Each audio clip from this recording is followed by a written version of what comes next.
And I can cut it, so you don't have to worry about, like, Okay. if it gets crazy. First thing we're going to do is weld a bead. 6013 rod. Welder's set at AC, and it's set with the thin steel like this and a thin rod like this. It's set at about 100 amps or so. You can adjust it depending on how fast you like to go or how thick your steel is. First thing we're going to do is run a bead down the side of this, down the edge of this steel, and that way you can run your bead, get a feel for how it flows, and then when you're welding two pieces of steel together, all you do is you run a bead, except it's right where you're welding together. So right now we're just going to have a flat blank piece of steel. We're going to run a couple beads so that you can practice your whole pad, and you'll be able to practice staying in a line and getting next to the other bead so that you can practice putting the bead where you want it. Ready? Here we go. Cover, strike.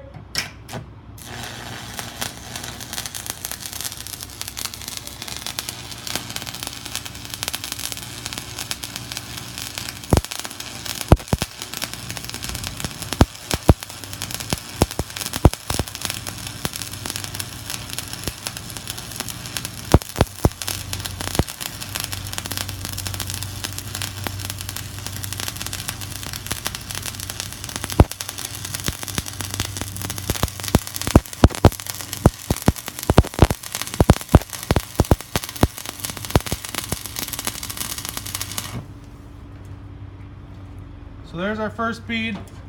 If you look at it closely, you can see I just ran right along the edge, maybe a little too close because it kind of started to melt the edge of the steel off. We'll let that cool a little bit so the bead can harden the way it's supposed to.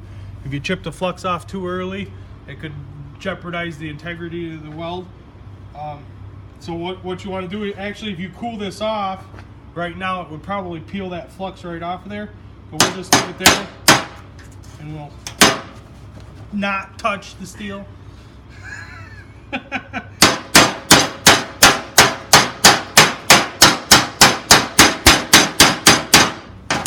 Chip it off like that.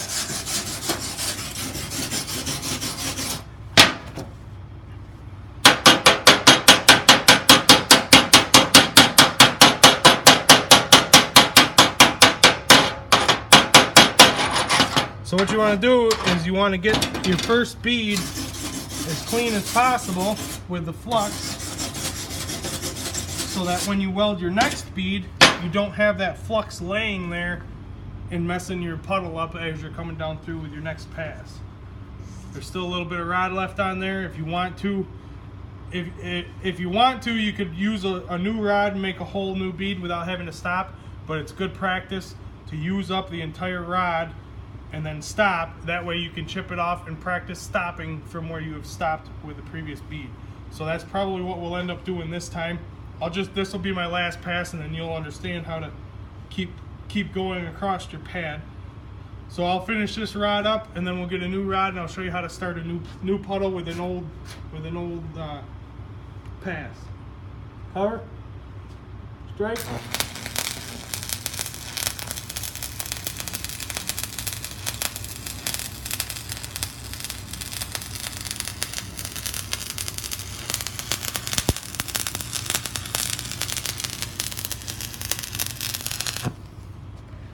Now you see I only got about 1.5 inches worth of pass, and that's how much I used of my rod.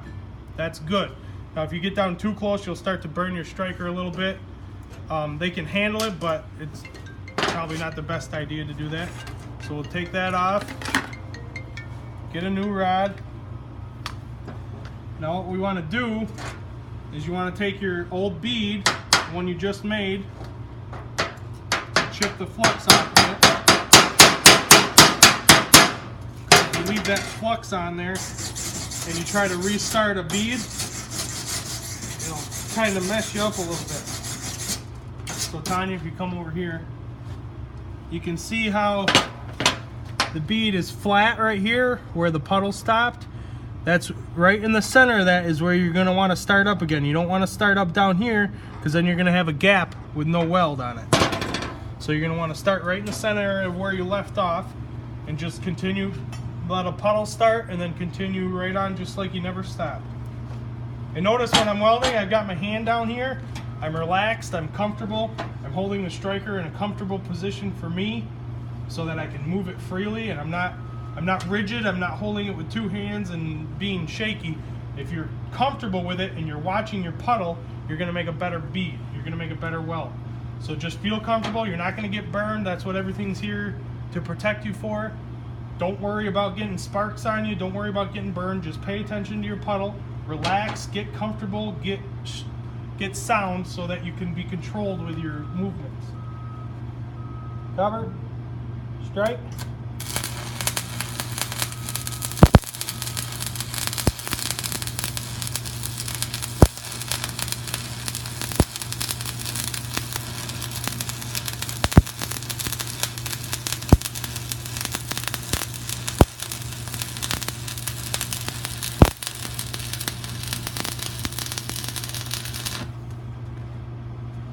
Just like that.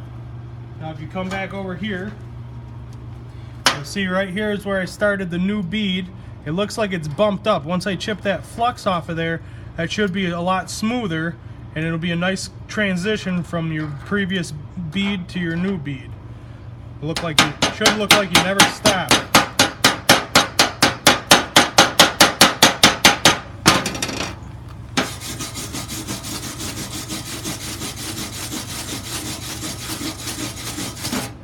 Now it gets a little thinner right there where I stopped because the metal didn't heat up as much. When you're making your puddle, the metal in front of it is getting hot. So once it has a chance to cool, it takes longer to get that puddle back to where it was before. But you can see, I mean, as far as the ripples go, it looks like I never stopped that bead. And if you look at this old bead, I'm kind of coming almost halfway across it. Not quite halfway, but I'm laying up on top of it. So when I lay my new bead, I'll show you with just a rod. When I'm laying my new bead, I'm not over here and just bringing my crescent to the previous bead. I'm right in the center and I'm bringing my crescent over the previous bead so that I get a nice overlap. If you're doing a butt weld or any kind of joining weld, that's what you're going to want to do. You've got two pieces of metal, and where the seam is, you want to go to this piece, or from this piece to this piece. So you want to go back and forth across the two pieces to heat that edge up, and then when you bring it back, it swirls that metal together, and that's what creates your weld. So that's what you're practicing when you're laying your beads on your pad, as you're getting used to laying a bead, laying it straight, getting it in the position you want, and getting comfortable with your movements, so that when you go to weld your two pieces together, then you're going to have a nice bead, you're going to be comfortable with it, and it's going to look good. All right. All right.